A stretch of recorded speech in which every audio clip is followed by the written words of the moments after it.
before it's too late.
The Indian Ocean off the northwest coast of Australia.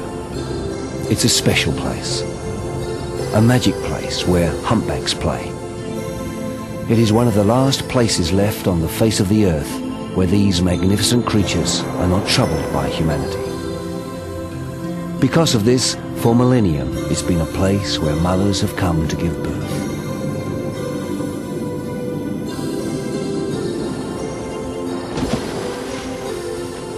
To teach their newborn about the mysteries and dangers of their new world.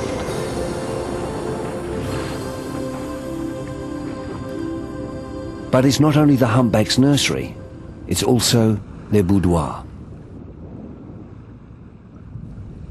It's where they come to mate.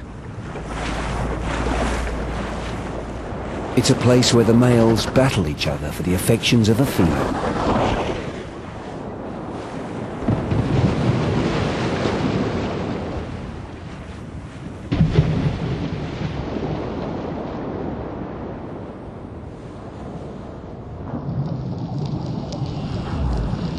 Or deep below the murky waves sing songs of love.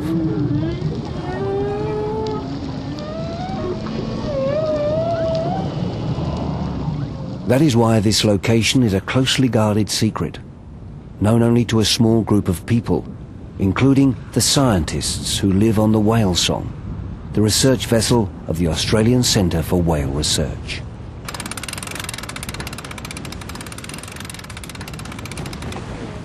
Curt and Mitch have been studying the humpbacks for more than 10 years.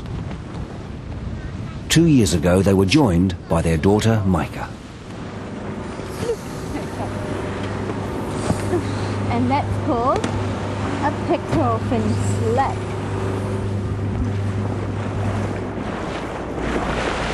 It was the Jenners who discovered this special place. Since then, every year, they have followed the whale's migratory path. Known as the Humpback Highway, the whales beat a path from the frozen Antarctic feeding grounds along the West Australian coast. Until months later, they reached the tropical calving grounds of the Kimberley.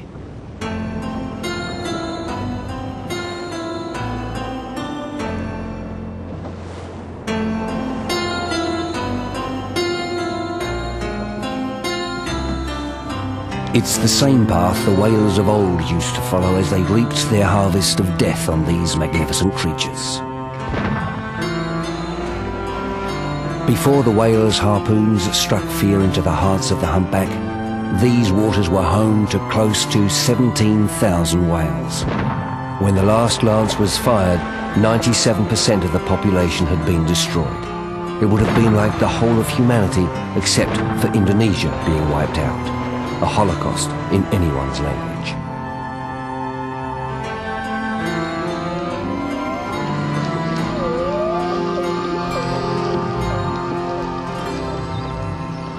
Their suffering ended in the mid-1960s, when at last the humpback was placed on the endangered list. Today, their number is on the increase. The Jenners estimate that there are now around 5,000 humpbacks living in the Indian Ocean. Part of the Jenner's research is monitoring the humpback's recovery. They do this by observing individual whales. Each whale has distinctive markings on its tail, its body, and in the shape of its dorsal fin. The Jenners photograph these and then compare them with previous years. This enables them to log the whale's movements. These markings are as individual as our fingerprints. Their task is huge, but they receive help from Earthwatch volunteers who come from all over the world. That's from the peduncle is from the dorsal down to the tail flukes. These people are not scientists, but accountants, computer programmers, even grandmothers.